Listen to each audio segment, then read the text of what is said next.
Hello everyone. Today I'm going to show you how to do a stem stitch. So this is another stitch that we can add to our stitch library. Okay, it can be used for straight lines, stems, lettering. It's very versatile. I have put my fabric onto the embroidery hoop just to give it some stability when I'm working on it. But if you don't have an embroidery hoop, you can just lay it flat on your table. This is just a little bit easier for me when I'm showing you how to do it. So I have put a knot in one end of the embroidery floss, and I've left the other end loose. It's about 80 centimeters of embroidery floss, and I tend to keep it not too long so it won't get knotted. Okay, so to start our first stitch, we'll take our embroidery needle.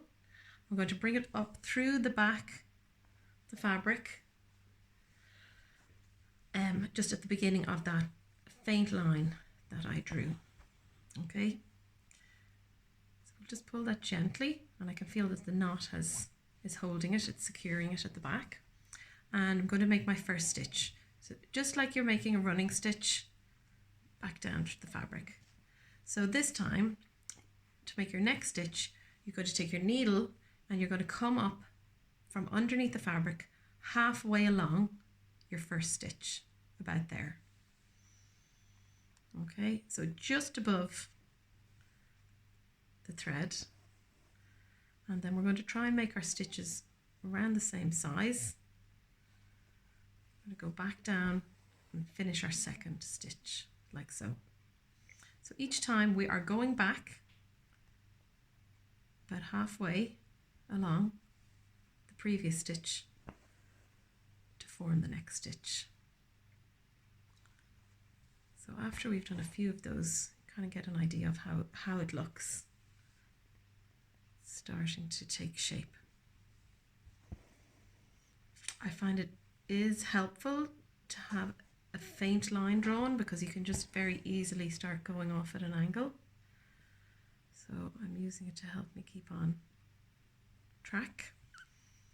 Halfway along the stitch, and then complete the stitch. Again, trying to make the stitches similar length makes the work look a little bit neater, tidier, like so.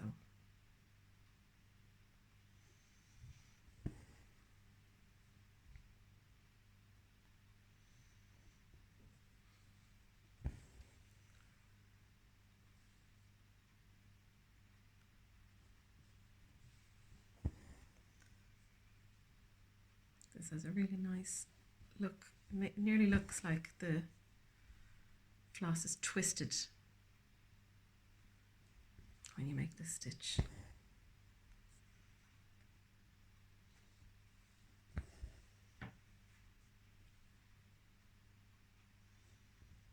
Okay.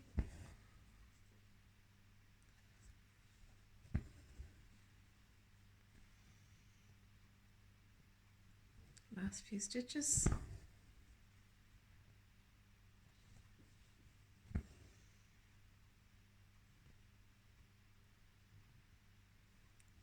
So there we go. And to finish off your stitch, you just knot it at the back. So I'll just bring that up a little bit closer up to the lens and focus, so you can get an idea of how that stitch looks. Okay. Now, so I'd like to just do a slight wave just to show you how that will look. So I'll just cut my thread from the back, knot it off first.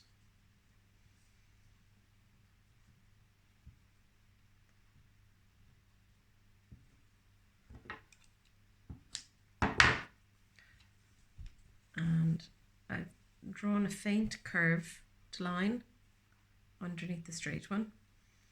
So we're going to try that and see what kind of effect that gives us now. So again, we're going to come in through the back. Our knot is going to secure our stitch and I'm going to make my first stitch. Now for my second stitch, I'm going to go back halfway along the first, and my goal is to keep these stitches again a similar length, even though we're also concentrating on a curve.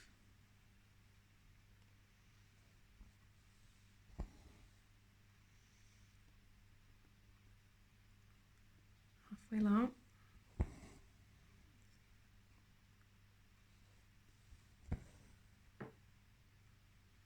So it's a little bit more difficult when you're doing it on the curve, but I think we are getting a nice effect. Yep, very good.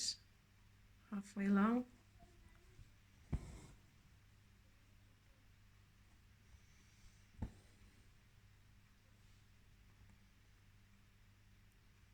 Always coming up just above where the stitch has been formed.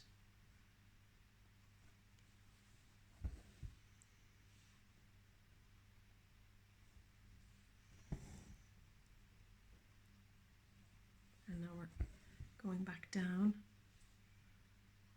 the shape of the curve. Again, it's always handy just to have a faint line that you can follow.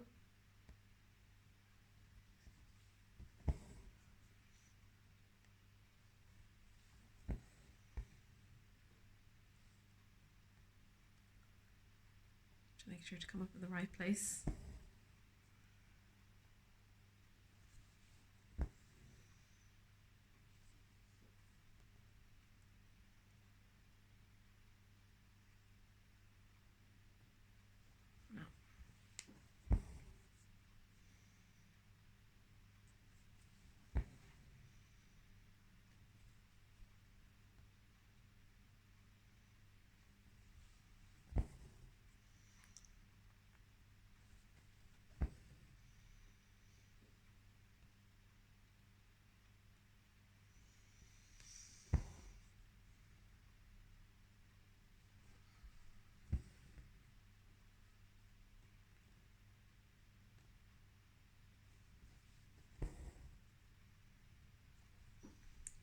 Now, there are a few little gaps in this one here, and if you're not happy with that, you could always go back and take it out and just have them just a tiny fraction closer together.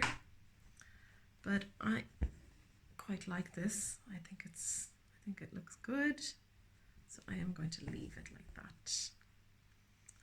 Okay, and we will finish off there.